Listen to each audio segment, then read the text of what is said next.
Shoot him again. What fool? His soul's still dancing.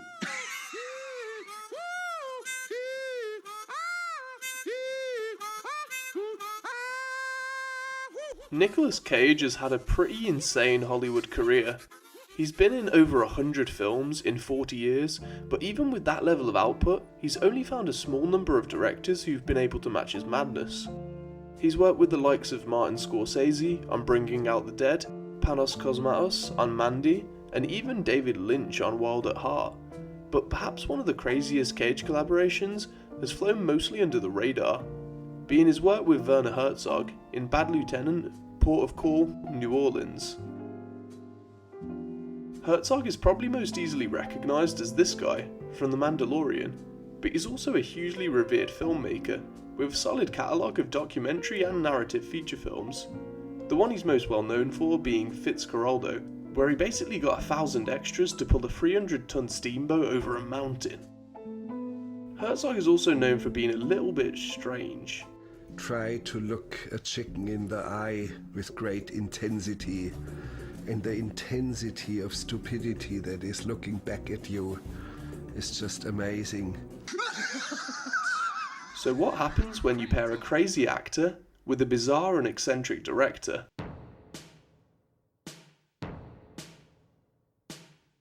At its core, Bad Lieutenant is a police procedural film centering around Terence McDonough, a policeman who gets a back injury after deciding to save an inmate's life in the film's first scene. And with this very unserious cut, the plot is put into motion. This event leads to two things. 1. Terence being promoted to lieutenant, and 2. Him being prescribed pain medication for his back, which quickly cascades into an addiction to more illegal substances.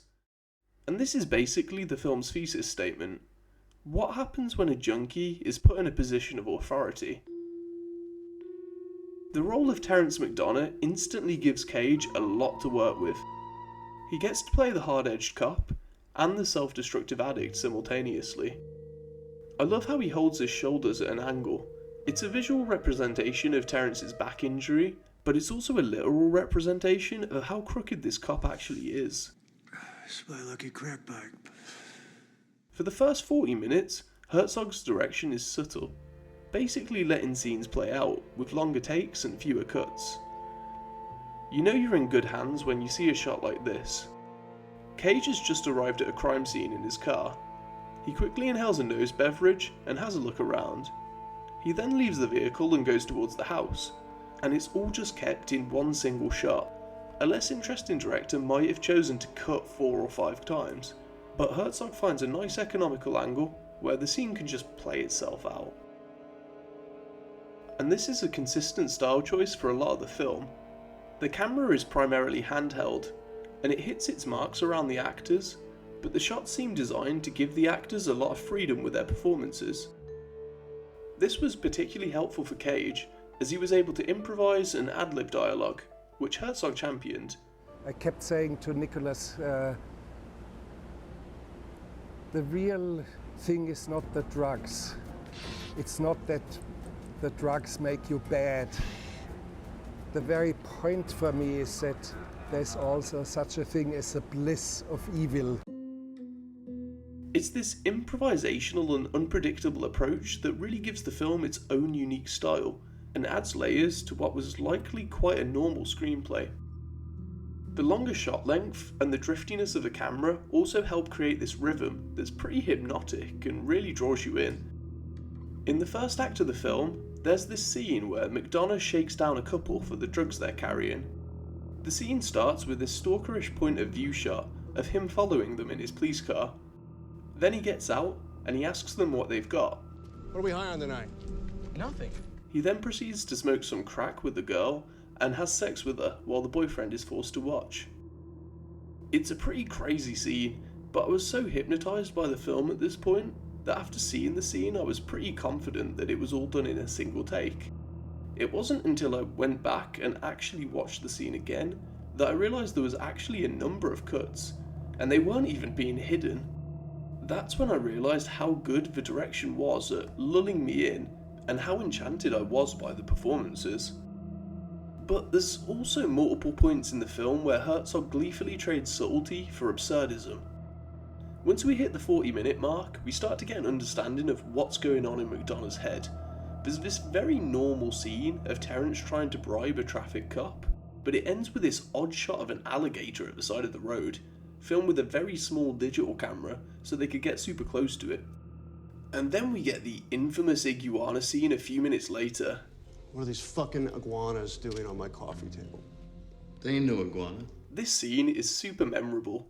It's a montage of close-up iguana footage with a bizarre music choice and Cage looking high off his face in the background. But he said to me, you know, I have to have my iguanas in the movie. I have to have my 3-minute iguana montage, and if I don't, you know, I'll never make another movie again. Herzog once wrote that, "There is nothing more wondrous than seeing Nicolas Cage and a lizard together in one shot." And he's probably right. This scene, and a number of others, were non-existent in the original script, and were added in by Herzog, as he thought they were crucial to making this a good film. He was also adamant that it was a comedy, and it needed these moments of absurdism to balance out the bleakness and the drug abuse. So like with all of his work, Nick Cage puts everything into this performance, and Herzog, as the great director he is, found ways to push him even further as an actor. Even in pre-production, there was this brotherhood-like bond between the madmen, a kind of game recognises game moment. Cage wouldn't act in the film without Herzog directing, and Herzog wouldn't sign on to direct without Cage being the leading man, and at that point, they hadn't even met each other yet. Once the film was released, it was clear there was a mutual respect between the two, which is good, as there's been many Hollywood horror stories about crazy actors clashing with crazy directors. But here, everything seems to have turned out pretty well. Werner even called Bad Lieutenant Cage's best performance, holding it above his Oscar win for Leaving Las Vegas. And Nicolas Cage said this. When I first met with Werner, I said, you know, I don't know what it is about you, but when I look at your documentaries and I look at you in your earlier work, I felt like we were brothers. He didn't have anything to say to that. But then when he came over to my house, I showed him my bodyguard, which was a two-headed snake. I felt like the two of us were like the two-headed snake working on the movie.